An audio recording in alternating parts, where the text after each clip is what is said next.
O Cruzeiro também tem que definir se compra ou não os argentinos Vidalba e Barreal. Agora a gente vai pra toca, Bonucci já tá aqui com a gente, ó, e o time do Diniz treinando e a diretoria já pensando no elenco em 2025, porque tem uma turma que tá chegando no final de contrato, Bonucci. Explica pra gente, por favor, boa tarde. É isso, Marcelo. Boa tarde para você, todo mundo que está com a gente. Pois é, né? O Cruzeiro só volta a campo no final da próxima semana, quando recebe o Bahia, mas o elenco segue trabalhando firme aqui na Toca da Raposa. Tem treinos programados todos os dias dessa semana. O de hoje, feito pela manhã, ainda tem alguns jogadores, inclusive, saindo por aqui. E tem também esse trabalho de bastidores, né? Porque, como você disse, reta final de temporada, o clube tem que tomar essas decisões importantes em relação ao elenco, já pensando na temporada de 2025, tem que definir a situação desses atletas que estão em fim de contrato. Um deles é o atacante Gabriel Veron, que vem emprestado pelo Porto de Portugal, com valor pré-estabelecido de compra na casa de 60 milhões de reais. O Veron quer permanecer em Belo Horizonte, mas esse investimento é considerado alto pelo clube. Uma outra possibilidade para que o Veron siga por aqui é a negociação de um novo empréstimo. O Cruzeiro também tem que definir se compra ou não os argentinos Vidalba e Barreal. Barreal que veio do Cincinnati, dos Estados Unidos, também com valor de compra estabelecido, este pouco mais de 21 milhões de reais. E o Vidalba, que veio do Argentino Júnior, né, e hoje, inclusive, é titular na zaga desse time aí do Fernando Diniz. Para ficar com ele, o Cruzeiro teria que desembolsar também outros cerca de 4 milhões de reais. Esses dois últimos nomes agradam muito a diretoria, mas, Marcelo, ainda não tem nenhum martelo batido por aqui, viu? Valeu, Bonucci. Ótima tarde para você, viu? Para falar sobre Alexandre Matos e uma nova tentativa para reforçar as categorias de base do Cruzeiro. Matos já deixou bem claro em entrevistas recentes que um dos pilares da nova administração do clube será investir de forma pesada nas categorias de base. Ele quer reproduzir no Cruzeiro o que ele plantou no Palmeiras, que hoje se transformou na categoria de base mais vencedora e valiosa do futebol nacional. Pois bem, informação exclusiva que eu quero contar para vocês é que o Matos chegou a ligar para João Paulo Sampaio, gerente das categorias de base do Palmeiras e contratado no Verdão pelo próprio Matos. Nessa conversa por telefone de dois caras que são extremamente amigos, o Matos quis saber se não haveria nenhuma possibilidade de o João Paulo acompanhá-lo no projeto do Cruzeiro. João Paulo agradeceu a ligação, agradeceu o convite, mas disse que não poderia deixar o Palmeiras nesse momento. Profissional extremamente bem remunerado. Informação que eu tenho é de que ele é o executivo de futebol mais bem pago do país, mesmo trabalhando na base. E a comparação é com executivos de futebol de times profissionais. E tudo isso se dá por conta dos resultados.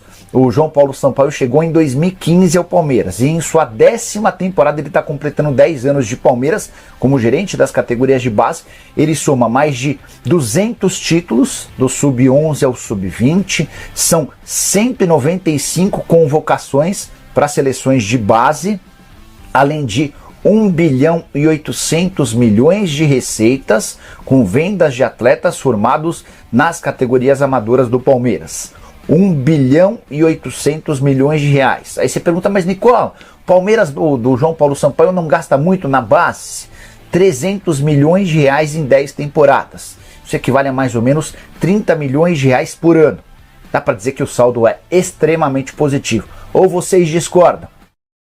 Ô Gris, João Paulo Sampaio, vou falar uma coisa pra você, ele trouxe, eu vou começar de trás pra frente, da última, depois pra primeira. Matos tentar levar João Paulo Sampaio. Hoje o João Paulo Sampaio ganha no Palmeiras, e merecido, um salário de jogador de futebol. Sim. Um alto salário. E justo. E justo. Trabalho revolucionário retorno, que ele fez. Não, e o retorno que ele tá dando... Exatamente. Você é louco? Um jogador que ele vendeu aí pagou 5 anos de salário dele, ou mais.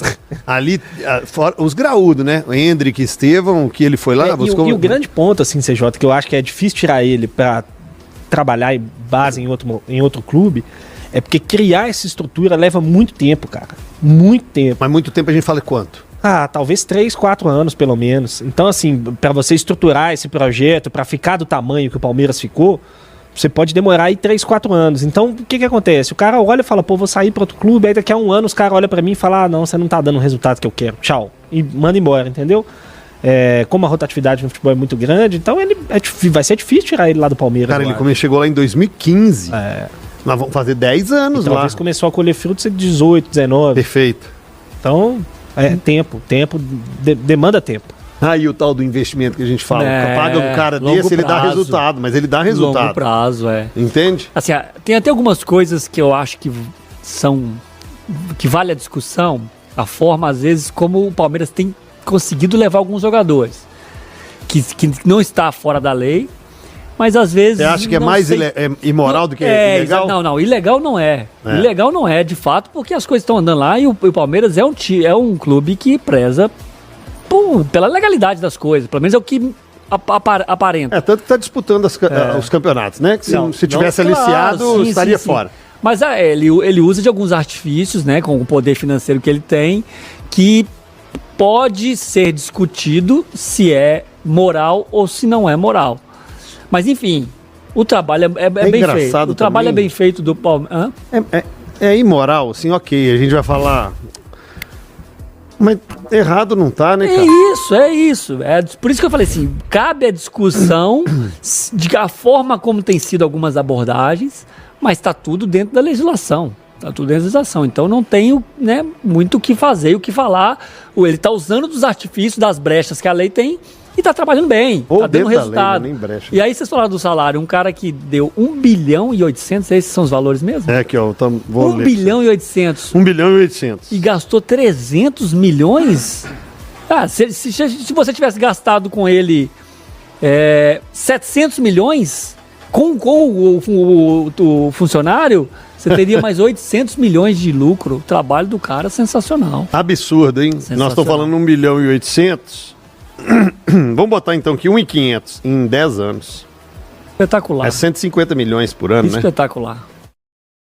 Espetacular. Só com o jogador da base. Só base. Esse é o ponto fundamental. Porque a gente está falando aqui de jogadores formados pela academia. 195 jogadores convocados para a seleção. É absurdo. Ou seleções gente, de e base. assim, a gente fala que base não tem que dar título, entre aspas, mas o Palmeiras, ele tá levando, não é 1, 2, não, ele tá levando é tudo, cara. Brasileiro, Copa São Paulo. Mas sabe o que é legal do Palmeiras? Aconteceu numa pequena escala aqui no Cruzeiro. Agora, recentemente, esse ano passado, pequeno. É que no Palmeiras é macro. Eles conseguem títulos na Sim. base, eles conseguem revelar para o profissional e eles conseguem dinheiro para o clube. Então, esse é o combo da perfeição. Se a base te dá venda, arrecadação, te dá título e te dá jogador pro profissional, o que mais você quer? Os dois últimos fenômenos do futebol brasileiro, fenômeno bem entre aspas, tá, gente? Não vamos comparar com o Ronaldo, não. Endrick e Estevão, já vendidos pro futebol europeu, né? O Endrick já jogando pelo Real Madrid e na próxima temporada do futebol europeu o Estevão vai pra lá também, né? E aí você atinge um patamar que aí é uma bola de neve pro bem, né? Positiva. Você chega no Palmeiras hoje para contratar um menino que subiu da base, você não vai chegar lá mais com 10 milhões de euros, com 15 milhões de euros. Porque o Palmeiras mudou o seu patamar. Um jogador, infelizmente para os times mineiros, um jogador do mesmo nível do Vale menos. Estevão, vale aqui 15. Vale E nós temos uma prova disso, o Savinho. Vamos dar um exemplo do o Savinho. O Savinho é uma grande prova Savinho disso. tivesse lá no Palmeiras, hein? Ele teria saído por no Mas- mínimo 30 milhões de euros. Mas vamos pensar no Arthur do América. 7 milhões de O América, de euros. bem lembrado, e vende bem. O América ainda, na teoria, ainda vende relativamente bem. O Arthur pro Leverkusen, ele teria sido vendido por 14, 15 no Palmeiras? Sem dúvida. A grife, né, pesa, né? Nesse A momento, o grife Palmeiras e o Flamengo, né, são os times que vendem Perfeito. jogadores caríssimos, né? pesa. Coisa que aconteceu com o Santos em determinado momento, no Menino da Vila em Fluminense. 2002. Também. É. O dali. Santos com o Neymar segurou até muito O, tempo. Fluminense, o Santos ainda existe. Ainda tem grife? É porque não tem conseguido um jogador desse tamanho. Mas um dia que tiver lá, vai vender Caro. caro. A grife existe A grife ainda, existe, né? A grife existe. Não perdeu. Já teve... O que tem perdido são os jogadores. Não tem conseguido gerar, até porque é difícil mesmo, cara, você gerar o Neymar. Mas o Santos, no dia que gerar, vai ganhar muito dinheiro. Tomara.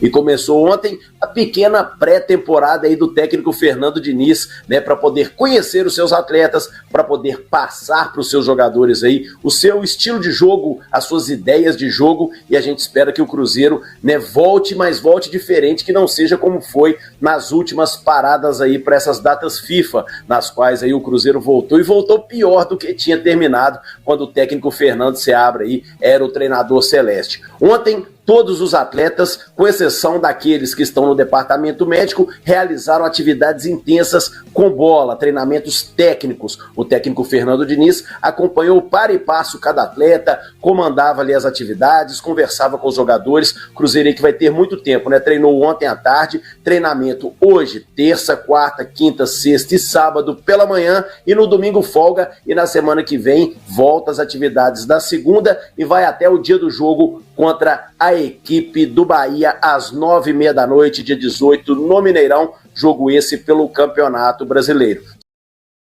Bem, senhores, ontem o Rafa Silva ele fez atividades híbridas. Ele ainda não está liberado totalmente para poder fazer as atividades com o grupo, mas pelo que eu pude apurar, no final dessa semana, no mais tardar do início da outra, ele já deve estar à disposição do técnico Fernando Diniz, e é um reforço para o ataque do Cruzeiro aí, que tem passado, né, inclusive os torcedores têm brincado que está um verdadeiro arame liso, cerca, mas não agride ninguém. Cruzeiro que precisa colocar a pontaria em dia, os seus atacantes aí precisam fazer os gols, porque as chances estão sendo criadas, porém, colocar a bola na casinha é o que está sendo mais difícil. Então, o Rafa Silva, hoje vamos acompanhar aí mais atividades, né, em relação a esse jogador, que, como eu disse, creio que no final dessa semana, no mais tardar no início da outra, o Rafa Silva já vai estar treinando normalmente com o grupo, quem sabe pode até aparecer na lista dos relacionados para o jogo do dia 18 contra a equipe. Não esqueça de inscrever-se no canal e deixar o seu like no vídeo e ativar o sininho, para não perder nenhuma novidade do Cruzeiro.